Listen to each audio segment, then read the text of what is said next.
30 by 40 red iron metal building, 30 by 40 tubular metal building. What is the price difference? Let's find out.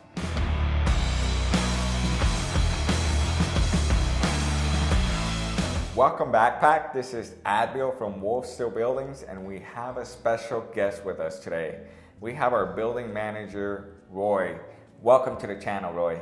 Thanks, Adbeel.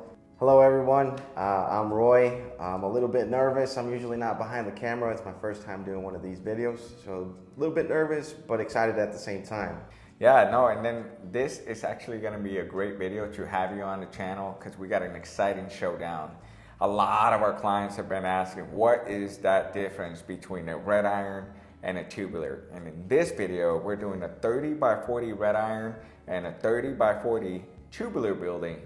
What is that price difference on both of them? We also have a red iron and tubular building coming up, but more on the construction side. Which one is stronger and which one is better? Yeah, and a lot of clients want to know which one's right, which one's stronger, which one's better, which one is it, Roy? Well, let's find out. Let's find out.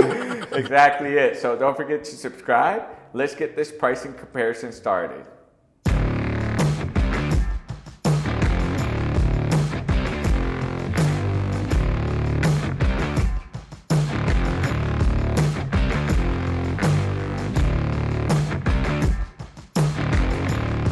Today we will be comparing one of the most popular sizes for metal buildings, especially for residential like little workshops and garages, the 30 by 40, 1,200 square feet metal building.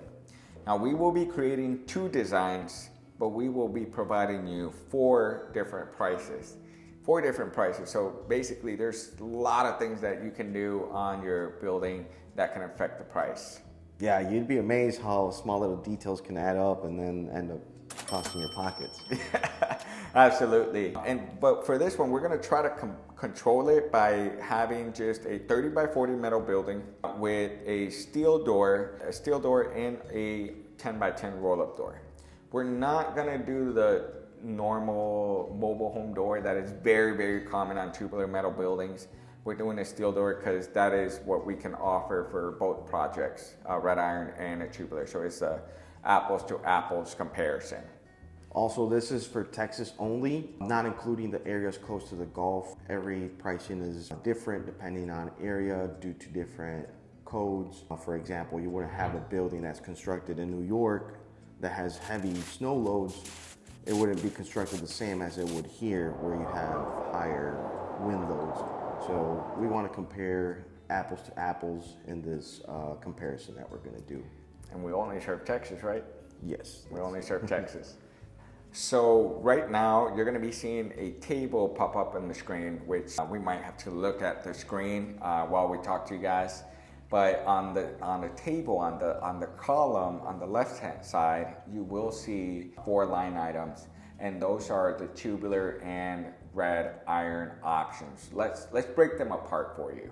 So tubular buildings, they're made of the square galvanized tubing, usually in 14 or 12 gauge. Standard on the sidewalls, the panels are 29 gauge.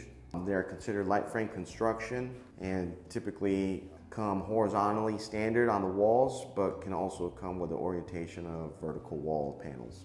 Yeah, and then for red iron buildings, they're considered more like steel I-beam buildings. Another name for it is rigid construction or rigid buildings, where the primary structural components are I-beams. And then the panels are typically standard 26 gauge PBR panels, which is a lot heavier than the 29 gauge for tubular. For our red iron buildings, all our walls are standard vertical, up and down.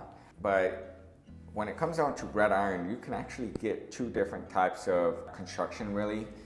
There is the weld up and the bolt up. The weld up is basically fabricated and welded together on site, all done on site. So that's why it typically takes a little bit longer to construct. The bolt up, on the other hand, is pre-engineered metal building, prefab in a shop, in a manufacturing facility. And when it gets to the site, it's basically a kit put together and assembled together. So that's really the difference between, the tubular that you're gonna see on that chart, which you should be seeing a tubular building with horizontal walls, which is the panel running sideways.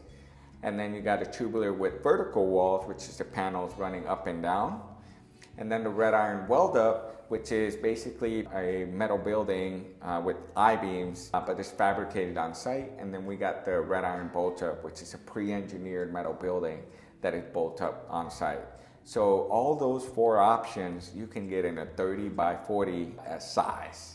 So let's get the pricing shown. So for this, on the first column, we got the 30x40, but this is 12 foot tall. And there it is. So here we can see that the tubular is a much more cost-effective deal compared to the red iron. When we switch from the horizontal standard walls to the vertical walls, it doesn't include about a $2,000 upgrade, but in my opinion, I think it's totally worth it. Not just for the aesthetics, but also for the vertical comes with additional framework, additional trim, so it makes it look a lot nicer, and you're getting a more sturdy building as well. Oh yeah, very. I feel like it's very sturdy because those girths are basically tubes in between every stud. So yeah, absolutely. I totally agree with it. I think $2,000 it's totally worth it. And then on the red iron side, the fact that, you know, all red iron buildings, we need equipment. We need a SkyTrack, we need scissor lifts,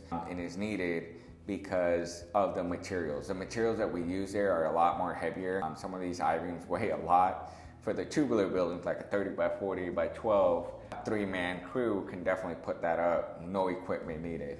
But for our red irons, we do need equipment to stand it up. And on top of that, we also got the 26 gauge PBR panels that are standard for all our red iron projects. And compared to 29 gauge metal from tubular, definitely makes it a higher end price point when it comes down to red iron. All these prices that we're showing here include the delivery, the material, and the installation for these projects. If you're looking for other quotes, a lot of competitors or suppliers might just provide a pricing on just the materials, or sometimes if it's just a builder, you might just get the labor cost. Kind of depends. So mostly on the red iron for bolt ups or pre-engineered metal buildings, if you're going through a supplier, they're most likely just going to provide you the kit price. Then you'll have to find a builder on its own. The builder will then provide you just a labor price. Also, taxes are included with our prices. Yeah, don't forget that. Yeah, don't forget that. Especially for a tubular, when we quote for your tubular, our prices include sales tax. A lot of time, we've had a lot of clients be comparing us with other tubular prices, and they are comparing with just a subtotal. So there's a line item missing typically, and that's the sales tax. So absolutely. And by the way, we didn't mention is that bolt ups, if you have your kit, you can reach out to us. We'll build it for you. We'll provide you just the labor as well. All right, so now let's look at the next column. So for the next column, we're gonna be doing 14 foot tall to the eave, same 30x40. And now you can see that the price from a 12x14, believe it or not, it does make a drastic change. And the reason why is because we're gonna have additional reinforcement to the studs or the legs. For the 12 foot tall, we would do one single bar. And for the 14 foot tall, we're doing double bar. And it's all welded. So it's just a lot more heavier, a lot more material. Like Roy's mentioning, it really supports for that lateral pressure of wind pressure. And because it's heavier, we now have to include equipment rental to be able to basically stand up this whole structure. So that's why there's a change in the price, a drastic change in the tubular side. Talk to me about the red iron side, Roy. On the red iron, as we can see here on the chart, there's really not that much of a drastic change from a 12 foot to a 14 foot. It looks like a couple $1,000 for each red iron weld up and the bolt up. Part of it is because the structure stays the same. There's no additional material. It just gets a little bit taller, and that's pretty much all that we're doing. So just that increased height doesn't really add a whole lot more to the red iron construction part. Awesome. Well, guys, I hope you enjoyed this video to really give you, different pricings for a 30 by 40 and also kind of educate you how, the prices can change based on the factors that you select. Also, Roy, we got something coming up? Oh yeah, that's right. Stay tuned for the next tubular versus red iron building. But next time we'll be talking about the construction side, on which one is stronger and which one is better. So, by the way, leave a comment below in this video if you have any questions that you want us to answer in that upcoming video. Anything that you have in regards to wondering about the differences, we'll answer those Q&As in that video as well. So leave them in the comments. We look forward to hearing your feedback. Don't forget to share, like, and subscribe, and we'll see you guys in the next one.